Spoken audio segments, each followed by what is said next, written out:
In the dry deserts of Peru, mysterious lines stretch for miles. Only from the sky can you see their full shapes. Hummingbirds, spiders, and spirals etched into the earth. They are known as the Nazca lines.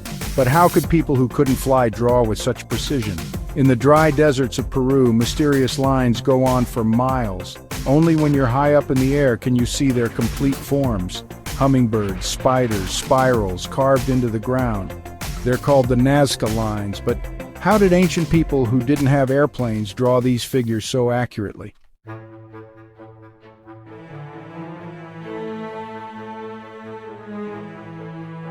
In Egypt, the Great Pyramid lines up almost perfectly with the stars of Orion's belt. Its corners point due north with amazing accuracy. Were these buildings just tombs, or were they like shining beacons meant to signal the stars?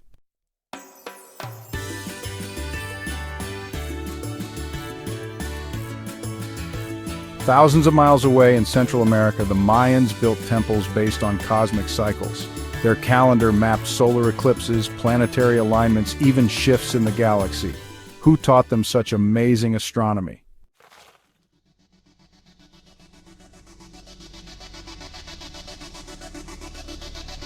In Mesopotamia, the Sumerians told stories of the Anunnaki, beings who came down from the sky. They believed these beings gave humans knowledge. Were these gods simply made-up stories, or visitors we don't understand? All over the ancient world, from carvings in stone to the stars above, the same question comes up again and again. Were our ancestors just looking at the stars, or was someone looking back at them?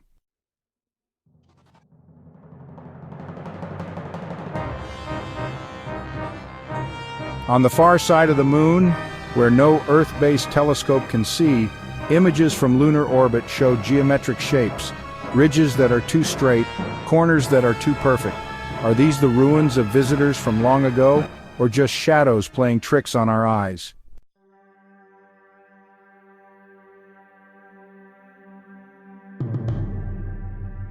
In 1976, NASA's Viking 1 orbiter sent back an amazing photo from Mars, a giant formation in the shape of a human face.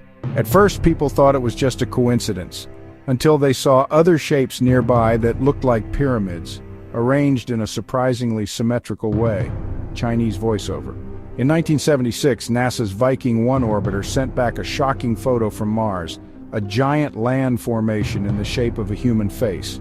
At first, it was dismissed as a coincidence until pyramid-like structures appeared nearby, arranged symmetrically.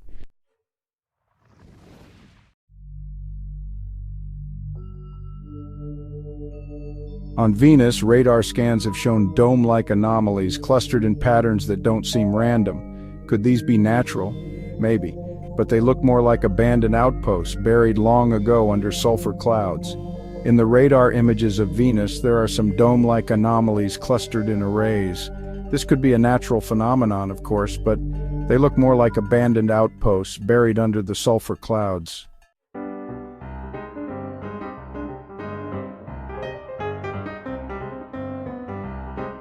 And what about the space around Earth? Since the 1950s, there have been stories about a strange object going around our planet. Quiet, made of metal, and not on any launch list. Some people call it the Black Knight satellite. These pieces might seem like they don't go together, but maybe they're clues, leftovers from a time when someone was watching Earth.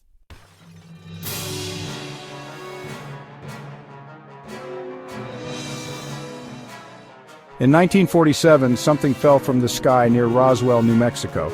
The military said it was just a weather balloon. Case closed. But people who saw it told a different story. A story about strange metal pieces and small bodies, not human, quickly taken away by officials. Many years later, important officers finally talked. Some whispered it wasn't a balloon, it wasn't from Earth.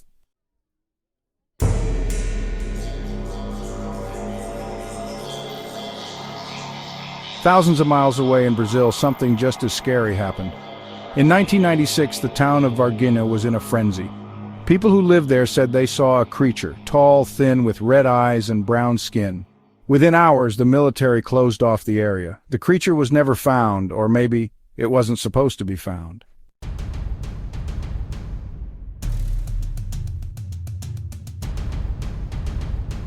Up in the sky, airplane pilots, both commercial and military, from all over the world, have seen strange aircraft moving incredibly fast. They make turns that seem to break the laws of physics. Radar systems lock onto them, and then suddenly, they vanish. We're no longer asking, do UFOs exist? Now we're asking, who's flying them and why are they watching us?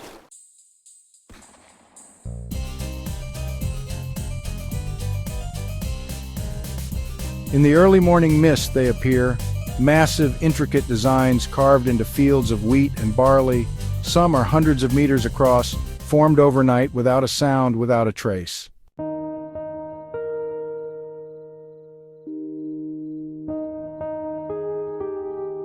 For decades, people thought crop circles were just pranks, but not all of them. Some are too perfect, like math problems with really complicated shapes, and some seem to have messages. In 2001, something amazing happened in southern England. Next to a giant radio telescope in Chilbolton, a crop circle showed up. It wasn't just a pretty picture, it was an answer.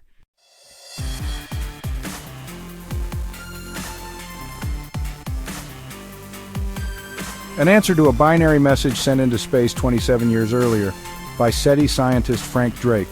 The crop design copied the original message, but changed. It described a different species.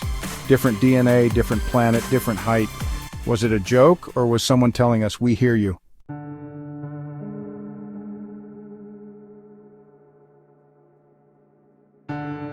Since then, similar shapes in the fields have pointed to things like equations about the sun, maps of the stars, and even warning signs. Is someone trying to talk to us in a language we don't really understand?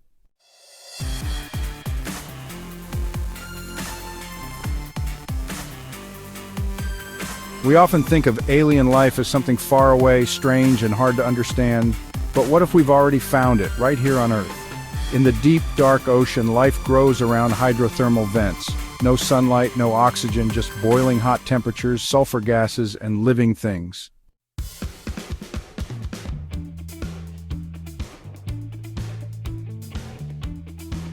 In Antarctica, under kilometers of ice, researchers discovered bacteria that have survived in isolation for millions of years.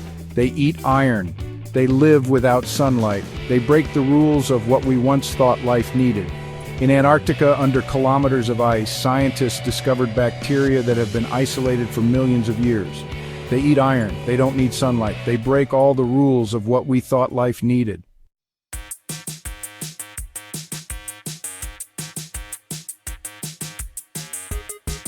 In acidic lakes, in boiling hot springs, in the radioactive core of nuclear reactors, life has been found. Tiny, tough, and weird. Scientists call them extremophiles, but they make us ask a bigger question. If life can exist in these places, why not on Europa, on Enceladus, on planets with methane oceans, or under alien suns?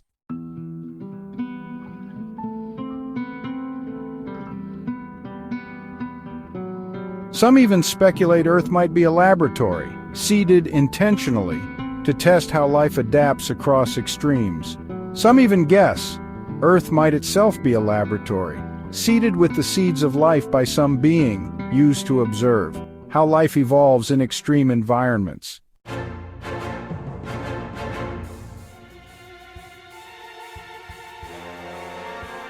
If aliens have visited Earth, where are they now? Some people think the answer isn't in space but underground.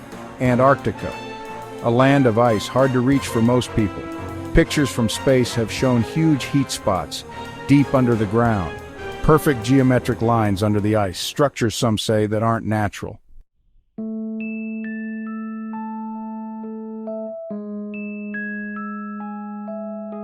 In the American Southwest, rumors of deep underground military bases persist, connected by secret tunnels miles below the surface, supposedly built not just by us, but together with them.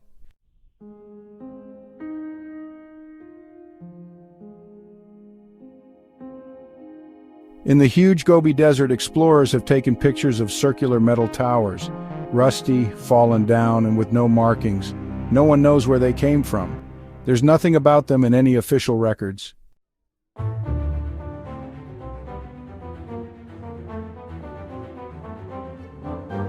The ocean hides even more. In the Mariana Trench, sonar has picked up strange echoes and unexplained bursts of light incredibly deep down.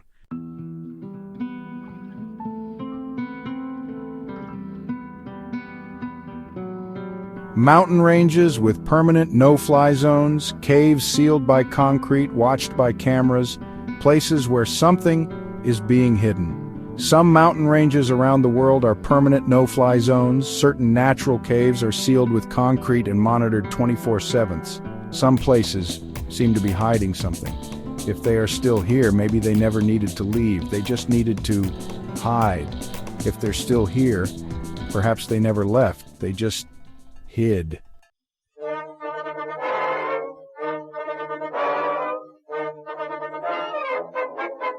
In every ancient culture, there are stories of gods coming down from the sky. Bright, shining beings who fly with fire and light, who teach, give orders, and change humanity. Chinese voiceover, Chinese narration of the same content as the previous two English lines. In ancient India, holy books talk about Vimanas, flying chariots powered by a mysterious energy we don't understand. They fought battles in the air and left drawings of how to build them. Some of those drawings look a lot like modern airplanes. Chinese voiceover, Chinese narration of the same content as the previous three English lines.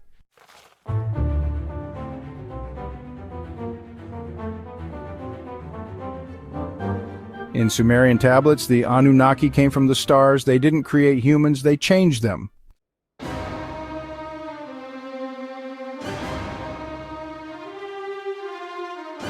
In Egypt, the gods had long, narrow heads, carried unusual staffs, and traveled in boats that floated through the sky. Were these just stories, or were they actual descriptions saved for us in myths?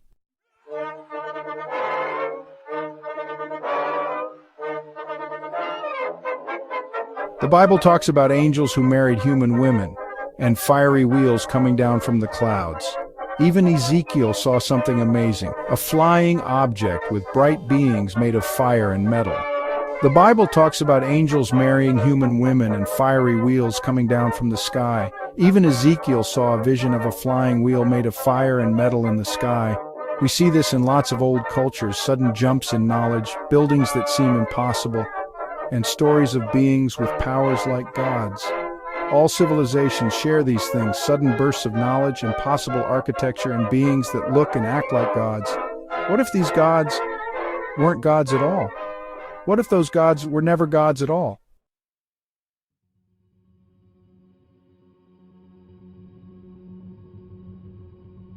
Now, in the 21st century, things have changed.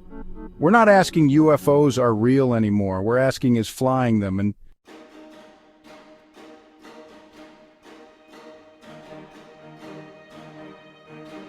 governments around the world are slowly releasing secret files, videos from fighter jets showing craft that break the laws of physics, reports from radar operators, stories from astronauts, pilots, and military personnel. These objects move incredibly fast, make super sharp turns, appear and disappear without a sound. No engines, no wings, no explanations.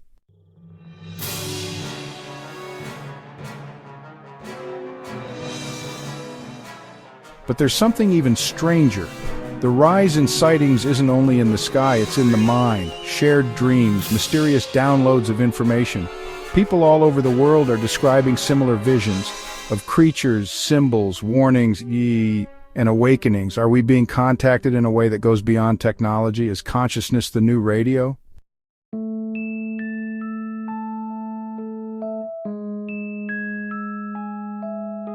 Some scientists now think that AI could one day be like a translator, not between languages, but between different kinds of life.